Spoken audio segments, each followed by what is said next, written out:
Melanie, it's great to have you on the podcast today. How you doing? Yeah, thank you for having me. Yeah, no, you're welcome. It's great to have you on. And yeah, I just thought I'd introduce you to kind of talk about kind of how you kind of got into what you're doing because you've written a few books like called Isolation Tales, and you kind of did this around the COVID pandemic, and you kind of donated the first book to proceedings of the first book to like the NHS, which is like the healthcare workers and in the UK. And yeah, I think it's really rewarding what you're doing. How did you kind of come about like this kind of journey or ideal? Well, I've been writing for a long time, pretty much since forever, really. And I've written a couple of books that I sent off to agents, but didn't get picked up. And so I was kind of money around, and then coronavirus happened, obviously, and the world went into lockdown. And I did fundraising and stuff beforehand, and I always kind of think, how can I help? I always want to do something because a lot of my friends were like key workers or nurses and stuff like that, and I could see how much it was affecting them, and I just wanted to help. So I thought to myself, well, what can I do? I couldn't hold a big event like I normally would with fundraising, so I thought, well, the one thing I can do is write. So I wrote Isolation Tales. I told different stories and perspectives of like key workers and maybe the ones that weren't in the news at that time, and just to kind of show the pandemic really like in a whole. And I didn't feel right about profiting from something like that, so I thought, well, I can't keep any of the money, so I decided to donate to a lot of it to all of my money that would come to me to the NHS. And there's a project called the Cornwall Partnership Trust, and they've been running a COVID frontline crisis fund thing, and they said that would be a good place for me to go. So all the money has gone to them. I actually wrote it in 16 days, which was really great. I did it through homeschooling as well on the same thing. Luckily it was summer, so I was out on my lawn and with my little laptop and the white chair, and I just wrote. And every time I saw something like in the news, and I did a few interviews to make sure that I found out what was important to the key workers that they wanted to get across. And yeah, so I did the Isolation Tales through that, and I wanted it to quickly get published, so I did it through Amazon because I wanted it to come during lockdown when people could actually read it and it was happening around them then. And it was really well received. A lot of people are keeping it as keepsakes because it really embodied what was happening with the virus and the world right now. And it has got different things from all over the world, so it's not just the UK. I mean, most of it is based in the UK because that's where I am, but Yeah.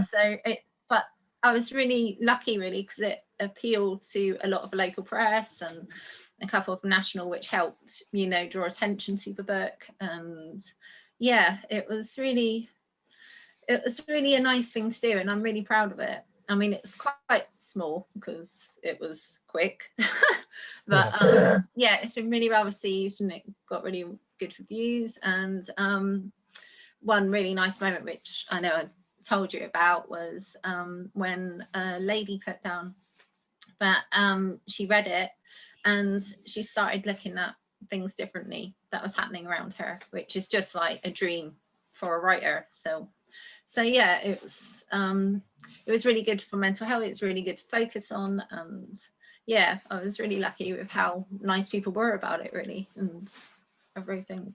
Yeah. Yeah, no, that's really nice. And I think like with doing that as well during, the lockdown, you've providing value and you're putting something that, you care about into works. And, I think like during this time, it's been like, very difficult, especially at the beginning, because the people are a lot of, experiencing their own difficulties and challenges, with mental health and, changing lifestyle that people have had a lot of anxiety, and I think it's nice that you've been able to create this book and kind of capsulate the kind of situation, if that makes sense, and kind of put that into words, and to have people to kind of look at the kind of world in a different perspective. Like you said, that lady who read it and saw things differently, because like little tiny stories of the people that we don't always see in the mass media in this current situation. There are all these kind of silver linings kind of in between, isn't there? And I think it's nice that you've been able to put that into a book, and that you can kind of continue doing those. And it's nice as well that it's been recognized locally, and then like say a few national kind of media outlets have gravitated towards it as well. I think a lot of people can probably relate to your writing. Yeah, yeah. Well, I tried to write it in a friendly manner and stuff, and it seemed that the only thing people were really thinking about at that time was numbers. Everyone was focused on numbers, and everyone was just thinking like how many had gone and how many had been infected and everything. I just kept looking out the window, and I just like saw like the postman go by, and he looked really tired because he's having to Yeah, work ridiculous amounts of shifts. And then I go and speak to my friend who's in funeral directors, and they are just they're just having to tell families like things on the worst time imaginable anyway during a good time. All these restrictions and stuff like that, and it just seems, but no one was focusing that much on the people apart from nurses and doctors and the NHS, which is brilliant. They totally yeah, deserve it, but there was lots of other little things, like even stuff like shopkeepers, people working in the shops and stuff like that, themselves at risk. And it was nice to draw attention to that, and actually mm. like tell their stories in a fictional way, but it was all based on what real life experiences and real things that happen to people. So it was really nice to draw a spotlight on them, really, and yeah, it was really therapeutic to write. And well, writing's really therapeutic anyway. Mm. it it is quite nice that the first book you got published actually helped people. That's really Yeah, nice to know, and I'll always have that, which is a quite nice start to your journey and things. yeah, Yeah, I think people have been really struggling with the lockdown. I mean, there's statistics like helplines have gone like 800% more than what they normally would, and stuff like that. I think the announcement yesterday with Prime Minister and everything actually giving people a date when this might be over has done wonders. Everyone suddenly seems to be quite lifted, which is really nice, and everything. yeah, Yeah, everyone just seems to be. I'm not very good at doing nothing. I have to be doing stuff. So I think when we were told to stay at home, I thought I don't want to.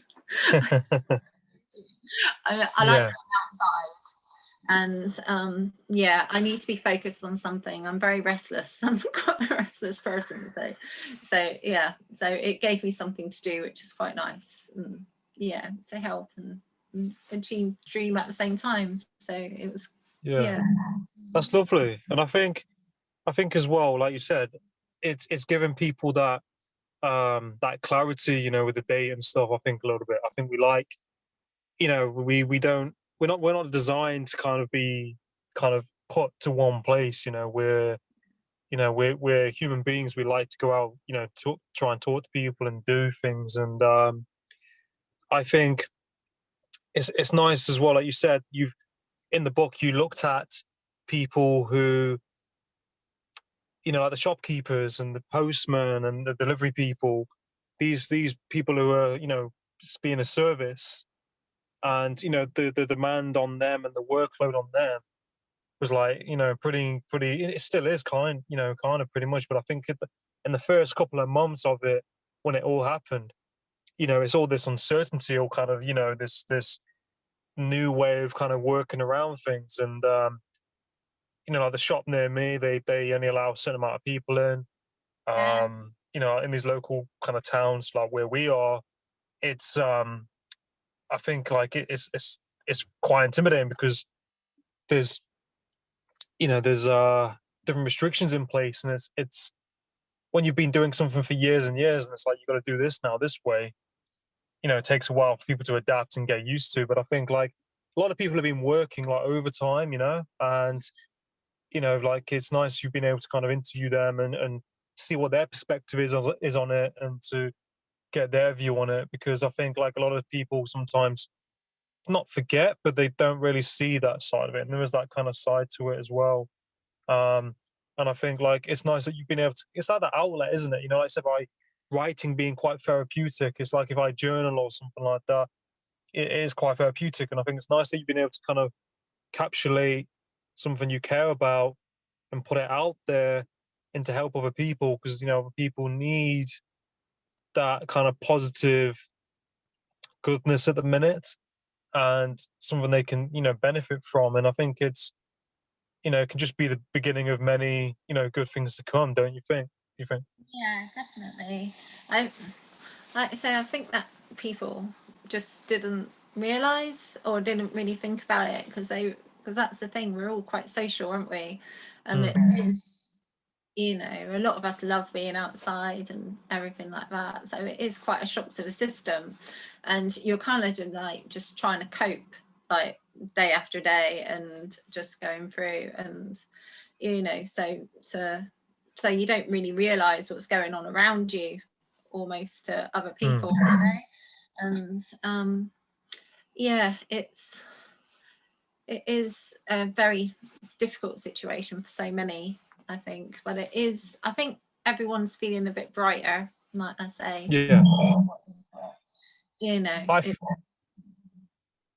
I do think there's a silver lining to it though, because I think if it wouldn't have happened, you probably, like I think if it wouldn't have happened with the pandemic, I probably wouldn't be doing as many podcasts, or even be doing a podcast. You've been able to have that time to do the book. yeah. And are you working on like a series? Are you is it opening up more channels for you to do different books? Like kind of where do you like see it going? Well, the isolation tales, I kind of like just wanted to do specific for that. I mean, I wanted to look back and not think of it kind of like what you're saying, the silver lining, really. I didn't want to just see like everyone being scared and everything being shut down, like all this negativity like going in.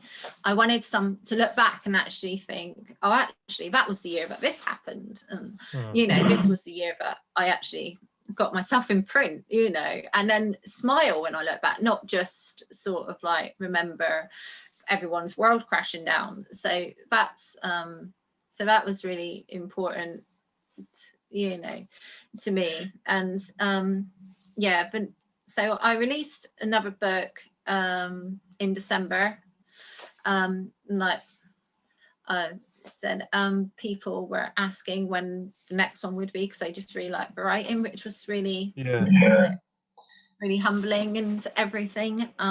So the quickest way for me to do that is the main way in which I'd been writing, other than a couple of books that I wrote, was stories, and I kind of did it as I thought that would be the quickest way to get another book out there. So I did it as a showcase, sort of like my journey as a writer, and it's got like all different types of genres and things like that, because I don't like it just being one thing. Like isolation tales, it was sad, but it was also funny, and it had all these sort of emotions and stuff running through it, but it was like a roller coaster. And this one is pretty much the same. It's got sci-fi in there, and it's got like thrillers in there. There was a couple of really dark ones that I thought, what people want to say, but it's got every single aspect of me is in that book.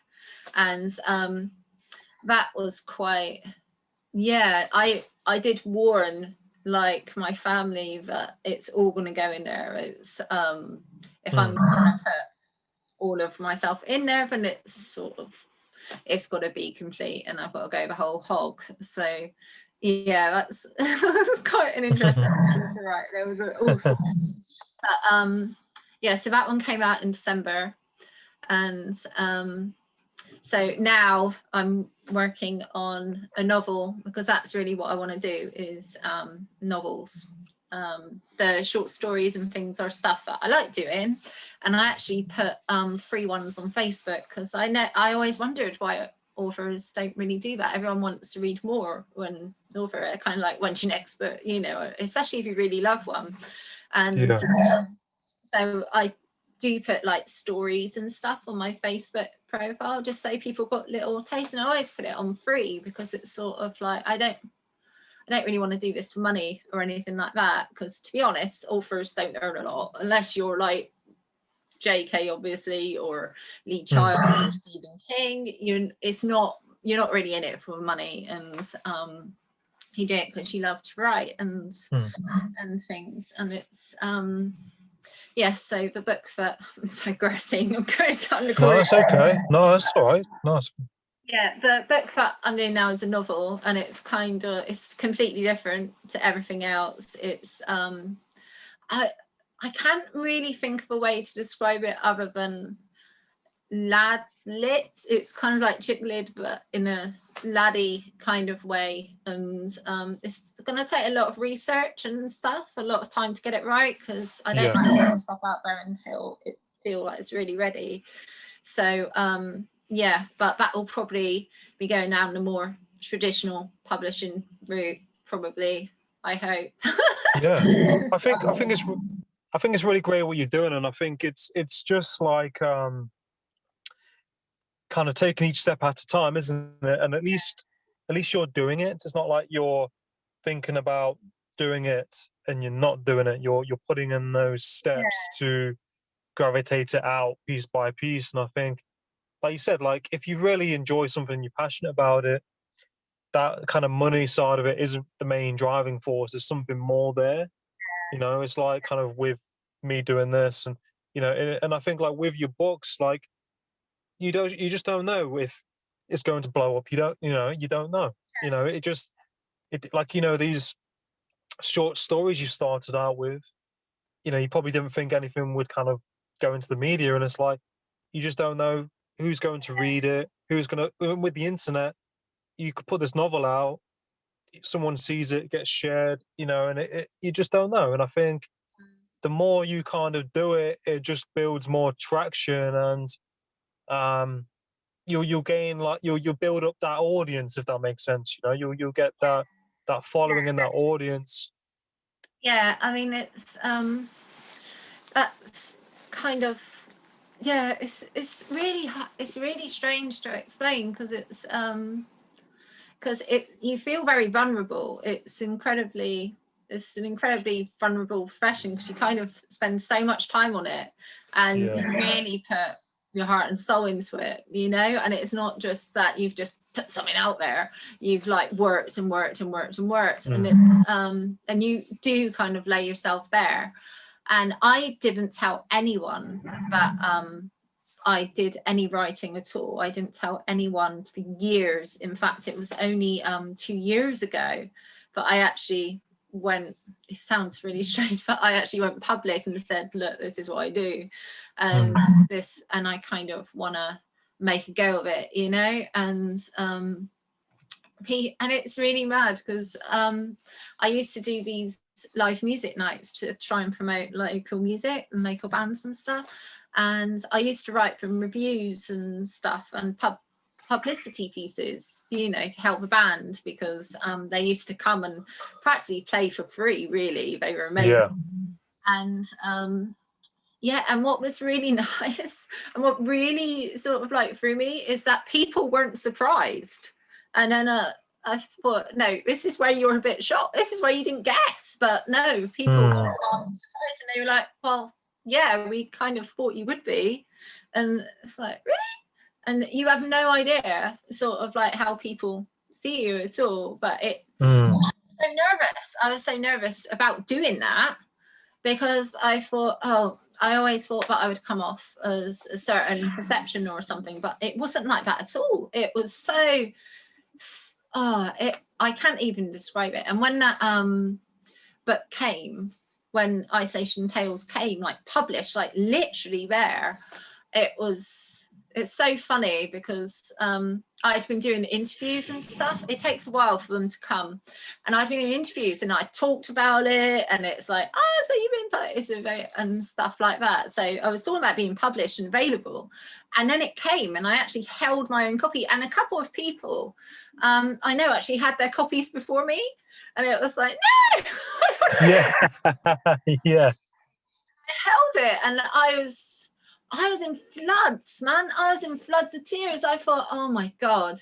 And it's just all of that time working up to that moment. And it sounds mad, but it's kind of like, it was so much emotion. And it's like you've got a different persona, because for so long, because you know, like any mum can relate to this, for so long I've just been that person's mum.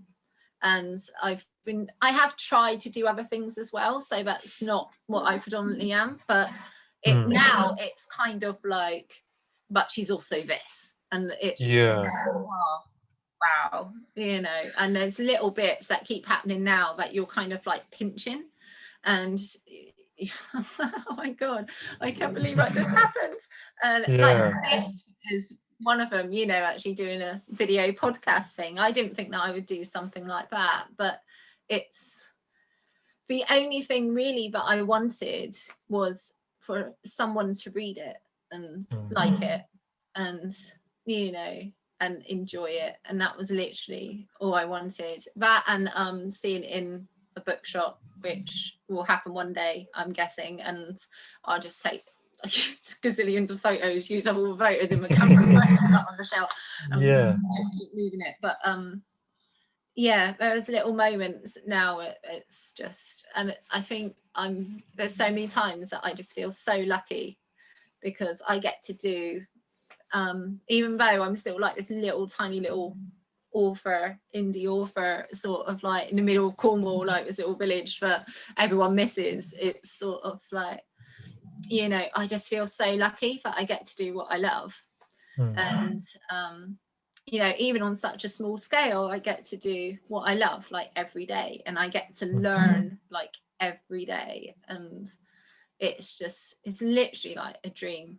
And what's really, and I'm kicking myself really for not doing it sooner, and I'm kicking myself for not knowing that it was in my power, you know, to actually do this. And it's sort of like, I could have done this at any time, and I should have, and just had the guts, you know, and just like go boom, I'm gonna give it a shot. And I have friends who try their hand at so many different things, and even when they fail, they just pick themselves up and do it again. And I always admired that, because I didn't have the guts until like a couple years ago, and then I just did it. And it's sort of like, that's the thing, anyone's got the power to do that.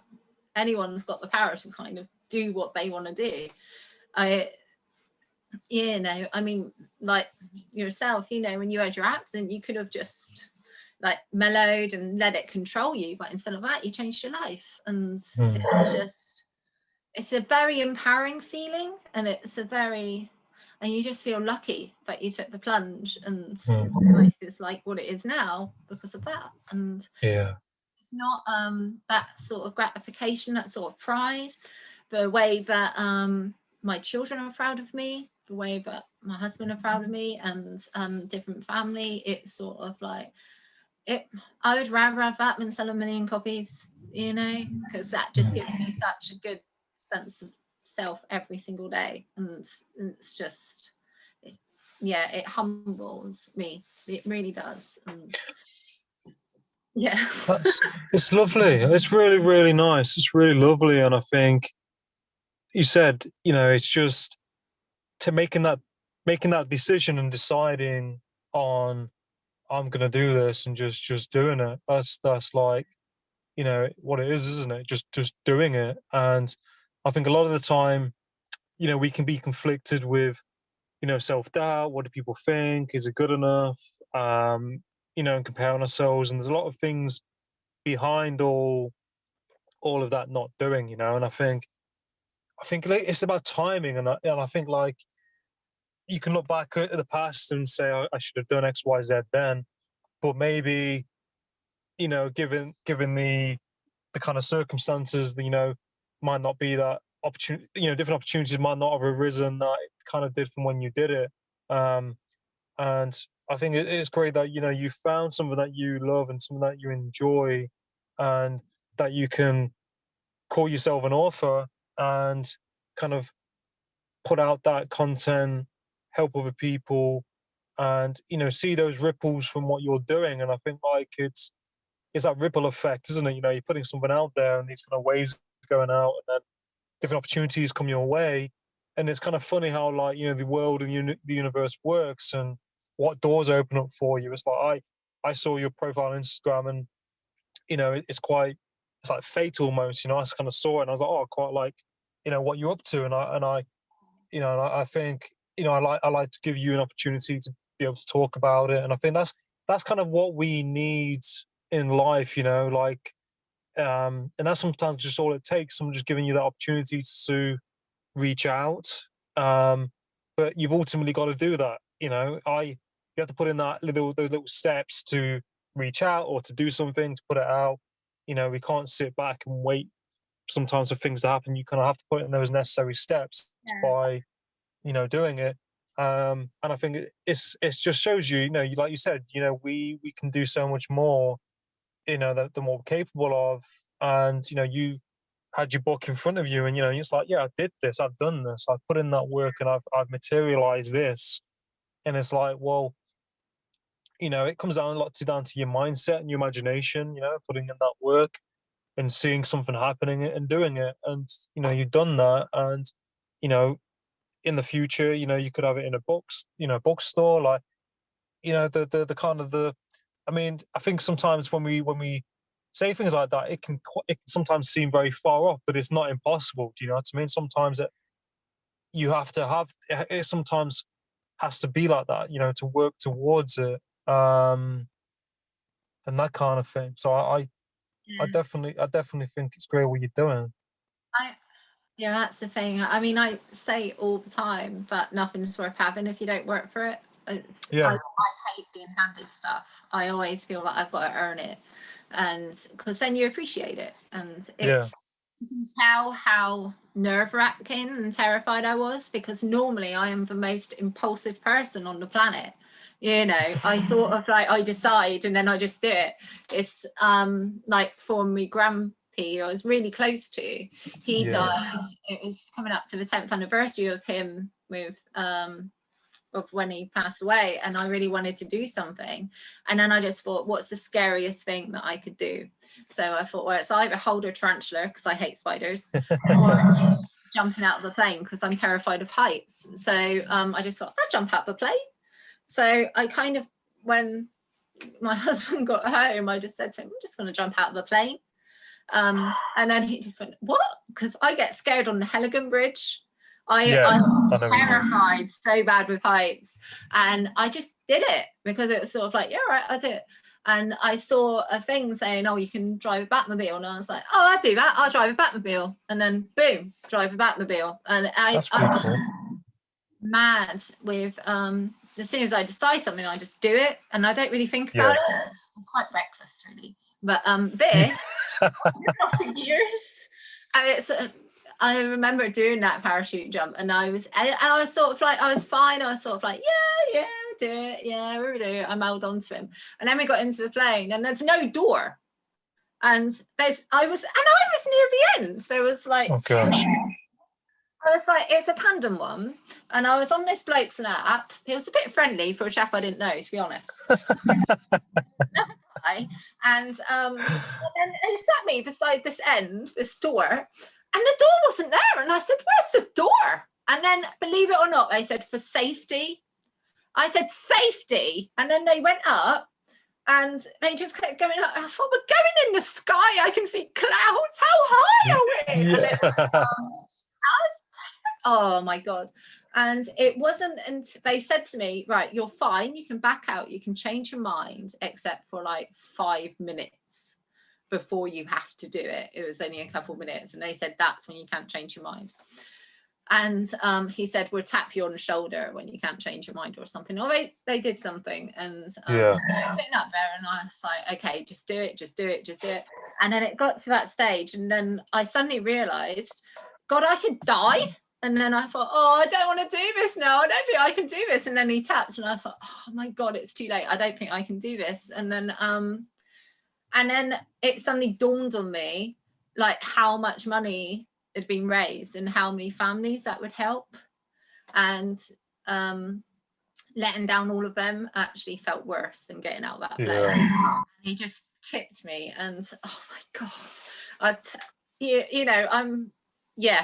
I'm glad it helped people, but oh my God, when just before they do you, I don't know if you've ever done one, but I'd like to. Oh, you've done 2? No, I'd like to. I'd like to do it. Oh, okay. You're not scared of heights, then I take it. You're all right with heights. If I overthink it, I am. Oh, okay. Well, what they do, which is hideous, absolutely hideous, is while you're sitting on that, they tip you, and then you're tipped out of this thing on this chap lap. The only thing holding you on are these straps, and you're holding onto like the rucksack thing with the parachute in it, and they like tip you, and so all I can see is nothingness, being tipped, knowing how, but I'm like, God knows how high up in the air. I can't think now, like how high it was. And then you do like a forward roll and stuff like that, and down on the ground, the kids actually got the day off school. And there were people saying to them, and this woman said to my daughter, oh, is that your mum up there? And she went, no, that's not her. And then she said, you could hear the screaming coming down. It was just like, I stopped screaming. And she said, that's her. And it wasn't until I knew that I couldn't die that I was saying, and we came back, oh my God. But when we landed, and again, a bit friendly for a guy, I didn't know how we landed, but when I got up, he took the parachute off, and it was great, the parachute going behind. This was my favorite bit. Because you're in like this jumpsuit thing, it was like Top Gun going up, and it's like, oh my God, if I had sunglasses now, that would be so cool. Yeah, and everyone said, oh, once you're up there, although you're petrified, you'll love it. No, I hated every second, but I did like the end bit when I got to walk up with Top Gun. But yeah, so that's how impulsive I am. That's how much I hate heights. So you can imagine how terrified I have been up to this point. I wasn't terrified of driving the Batmobile. I almost crashed that though. Before I can't even go that fast, but almost crashed. Like this Batmobile with the tires. Oh my God. Yeah, that wasn't good. I did get told, take out the security things, you might crash it. I think it's amazing though, like what you've kind of, by doing that, it's like that quote, feel the fear and do it anyway, isn't it? And I think it just shows you, like, if you can do that and you can jump out of a plane, then then you can do books, you can do podcasts. It's like that your comfort zone level. You think if you pushing on, that's like, say your comfort zone level was like that, jumping out the plane, publishing a book and doing a podcast. I always think, like, if you think back to times like that, it's quite a strength of perspective by thinking, well, oh man, if you think like maybe I can't do this, or should I do this? I've jumped out of a plane. Of course I can do this. Like that's the way I'd see. Like, and I think that's kind of how I put things into perspective. Sometimes I think about back to previous things you've done, and you're like, I've done X, Y, Z at one time, or I've been through that at one time. So then there's nothing stopping me doing this. Like, and I think if something doesn't scare you, if it doesn't make you afraid or a little bit nervous, then why do you know what I mean, why are you doing it, kind of thing. Do you know what I mean? I think things are meant to scare you, things are sometimes meant to make you nervous. It's and as you're doing what you're doing by, like I said, being vulnerable, putting yourself into books. It's kind of part of the process. It's kind of part of the journey, by feeling Yeah. that vulnerability, feeling that fear, it's all kind of part of it. And I think what goes back to the jumping out of the plane is that people, we like certainty, we like to know what the outcome's going to be. When you're going out into the unknown, you don't know the outcome and you don't know how people are going to perceive it. It's pretty intimidating. And Yeah, that's kind of very. why I put off doing a podcast for 2 or 3 years, because I was worried about all of those things. And I just think it's great that you're doing it. And, you said, you go back to, like, say, you being like a small indie author in Cornwall. Like, yes, you are kind of in Cornwall, and you're starting out, but you're starting out, and I think it's kind of like you look at other authors and you probably look at what they did and how they started, and that's how it's, as long as you're doing it, that's kind of how it Yeah. starts, Yeah, we kind of have given me about 10 years to make a go of it. And Yeah, the only goal really is to see if I can make a living in it. If I can make a living out of it, then then I get to carry on, which is yeah, yeah, you're completely. I mean, when I think that might have propelled me actually is when I think, oh, you jumped out of a plane. It sounds ridiculous every time I say it because it's just, like, why did you do that, you absolute mental person? But it's yeah, it definitely it's I think but because the plane thing was so like, boom, I'll just do that, and yet this, I think because I had thought about it for so long, yeah, that's why it made it mm, scarier. That's why it was a lot of years to lose, and it's sort of like, but yeah, I mean, it's probably one of the bravest things I've ever done. I think just that one moment, that couple minutes before going out, after when it was too late and things. But yeah, I think that I am, and I'm proud that I did it. mm, You know, it's the thing with me is that I pretty much do anything just for the experience. yeah, Just to know what it feels like. Just to, I don't think that I would say no to anything really. Just because, and it would help me as well. Like anything at all would. I mean, I really want to drive a tank, and I don't know how to get that. That sounds like a lot of you fun. don't have to have any road tax if you have a tank.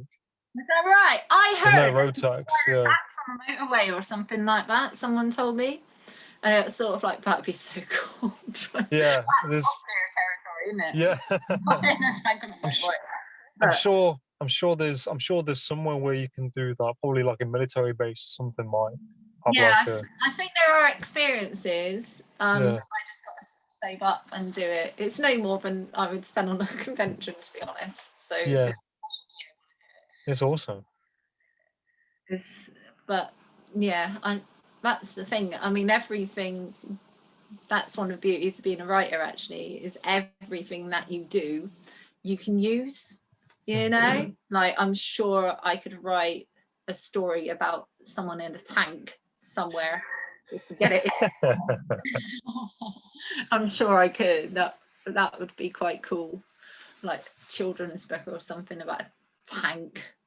But Yeah, well, you can kind of when you're creative and you're in that process, you just think about something and put the once you have that concept and that story and concept in place, you can just kind of do it. Um, and I think it's I just think as well, like it's nice that you did that to help people in the charity, and there's that higher, that when you jumped out of the plane, there's a higher, I can put into words, something greater than yourself, if that makes sense. yeah, Like it's a deeper cause or meaning you're helping, and on a larger scale yeah. than It could have, what you call it, my mind could have stayed with the fear, like, oh my yeah, god, I can't do books and just be petrified and almost go into a panic attack or something with it, you know, and it could have gone that way. But it was something that just clicked and then just went, no, you need to quit. And literally all I saw, because all the money went to the hospice that helped grants, and I could literally see all those families, and it's sort of like, yeah, okay, you got to do it. Yeah, that's but nice. yeah, it's what you quit. I mean, yeah. Yeah, that's nice. I think as well, like we should all do something like that, you know. I think we should all do something and give back, you know, and for like a deeper cause and meaning, you know. I think that's kind of what we should do in life, you know. And I respect people who do that, and I think it's great, you know, nice that you did that as well. And I was just thinking, like, do you have any favorite books that you like to read or anything like that? Yeah, well, my favorite book of all time is Of Mice and Men by John Steinbeck. It's Yeah. I if you want to read it, it's just beautiful all the way through. No sentence is wasted, and the characters are spot on, and the settings. I mean, he's got a whole thing about a meadow, and you can literally just picture that meadow. You're actually in it, and I love that it's not got stuff like a love story. It's not got war. The whole essence of it is the friendship between two men, you know. And both of them you find so endearing, and you're behind them. And I read it literally on a loop because I love it so much, and it just gives you something each time, you know. And it's a masterclass really in writing and characterization, stuff like that, and it makes you cry every time at the end, and it's just perfection really. But I love books that do things in a different way, that are a bit unusual. Like recently I read Daisy and the Six. Absolutely love that.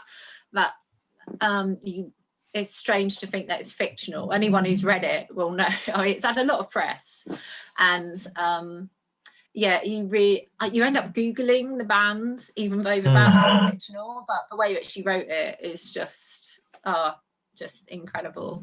But also, it's things that surprise you, like Pillars of the Earth is another one. Massive book, huge book, and you kind of read it, and there's just oodles and oodles about cathedrals, and you think, I ain't gonna be interested in that, but you read it and you're transfixed because Ken Follett's writing is so good. And there's so many. I mean, The Boy in the Striped Pajamas, that's one that I buy for people. But telling the whole story of war from a little kid's like eyes, where his dad's the guard, is just, I thought that was genius, and he wrote him so well. And it just, people don't talk after that book, you know. Seeing it through the eyes of a child really brought home sort of like the war, and that book floored me. And I buy it for not 7 people, and everyone has the same reaction. No one can speak afterwards, and the power of that book, you know, is just wonderful really. But I read all sorts. I read everything I can. I read a lot of graphic novels, and you know, I read a lot of autobiographies because I'm interested in people, and so I literally read everything I can get my hands on. That's great.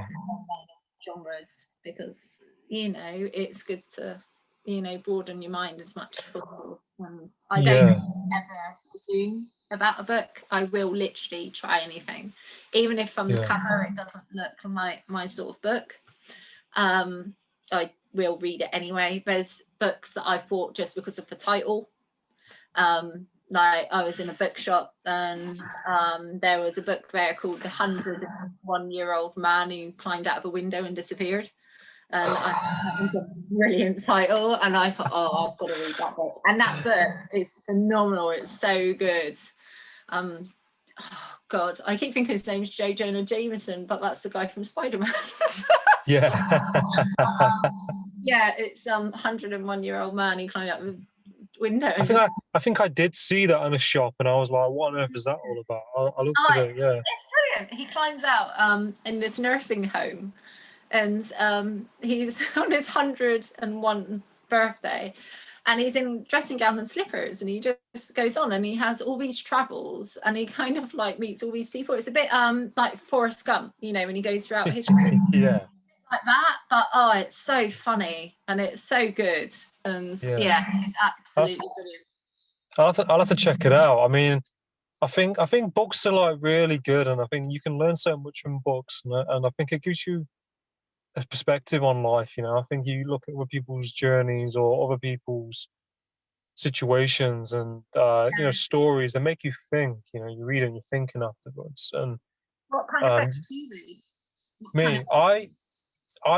I've read a lot of kind of personal development kind of books. Like I used to read Tracy Beaker, the first kind of Jacqueline Wilson, Tracy Beaker. I got into those, and then I read was it the Curious Incident of the Dog or something like that. Yeah, The Curious Incident of the Dog in the Nighttime. That's a really The good book. Dog in the Nighttime. I read that, and that was really good. And that was a kid. I think was he autistic or something. Yeah, yeah, and Um, they go through all the maths problems. I've seen the play of that at the yeah, theatre, and it's so good. It really is. yeah. It's It's absolutely really good book, and I read that many years ago. And then I kind of got into you know, mindset kind of books. I read Think and Grow Rich, Napoleon Hill. That's yeah. like a classic. And then when I read that, I just got more into those kind of books. So I read The Alchemist by Paulo Coelho. Yeah. Um, I read one recently called The Third Door, which is about kind of different opportunities and kind of seizing them. I'm currently reading. I read Everything is Figure Outable by Marie Forleo. She's like a businesswoman, and I'm reading Green Lights at the minute by Matthew McConaughey. Oh, okay. I've heard of that one. That's got a lot of press, hasn't it? Yeah, Work. But so yeah, it's cool. it's It's kind of very laid about back. his, yeah, and it's about how his life, and he basically went away to the desert. He kind of collected his journals over the years and kind of put them into the book. So I definitely recommend reading that one. Yeah, I have. I did get tempted by that one actually because it keeps popping up on my newsfeed because lots of books popping Yeah, up. yeah, Yeah, yeah. I recently, I don't even know who he is, but but the book sounded really good, and that his story would be really good. But Ant Middleton, and I have hardly seen him being interviewed or anything like that, but it just. I don't know, just the sound of it made it sound like it was worth reading, and he's popular, I think. But he's an actor. Yeah, Matthew McConaughey's he's like a US actor. He lives in Texas, but he's been in loads of films. He's been in loads of films. Um, yeah, it's really good. It's interesting to see other people's perspectives in their lives, you know. yeah, definitely. Um, but where can people find you on like social media and things like that? And website? Well, on Facebook under Melanie Stevens Author, and Yeah, Instagram, I think again it's Melanie Stevens Author. There's a yeah. blog as well. So Geek Girl Eats Cake, which has things just all nerdy stuff, yeah, and it's a bit more fun. And we're in the process of doing the website thing. But yeah, Instagram and Facebook, I think, are the main ones at the minute, and the blog yeah, I kind of do whenever I get time, really. But I yeah. try and get a few up there, you know. I That's recently, awesome. yeah, I recently did a social media event when the collection came out, which was quite. I've not done one That's of these awesome. that had it had all the different social media things and then different bits turned up, which Hmm. gave you a feeling of the book. And yeah, that I've never done before, but that appeared in all the different social media things, and then yeah, and told you about the book. So that was quite interesting to do and things. But at the moment, of course, I don't have a team, so I'm kind of like doing all this myself. So Yeah, it's quite which, you know, because you do all your own social media as well, don't you? But it's quite a lot to do and things, but it's, yeah, it's It's worthwhile, you know, it's worthwhile in what you're doing. And I think when you do it yourself, it's why, like, you know, like kind of entrepreneurship and being an author and doing things by yourself is difficult, because you know you spend a lot of time by yourself and you kind of have to show up, and it's you who's ultimately doing it. And you yeah, know, I think it's worthwhile in what you're doing in the long run. And if you enjoy what you're doing, then you enjoy it. You know, it's different. yeah. But I think it's great what you're doing, and you know, just keep it up and keep on doing it. And I'll always promote and share what you're doing. And you know, I wish you, you know, continued success in what you're doing. You know, I think it's really, really nice. And you know, just yeah, keep on doing it. And I can always network you with people that I know who have podcasts. You know, who you can go on their show and talk about it as well. Yeah, yeah, that'd be really nice. As I say, you're my first, really, which is quite nice. So it means that I'm Yeah. always gonna remember you, and I'm grateful that You don't- sort of like, with my posts about Lego and walking. yeah, Yeah, but it's kind of nice. It's what you call it. Yeah, yeah, it's good. No, but I'm glad you enjoyed it, and you know, I'll stay in touch, and yeah, I can network you with people, and you know, I wish you all the best in what you're doing, and I hope you have a great day. thank you. You too. No, you're welcome. You're welcome.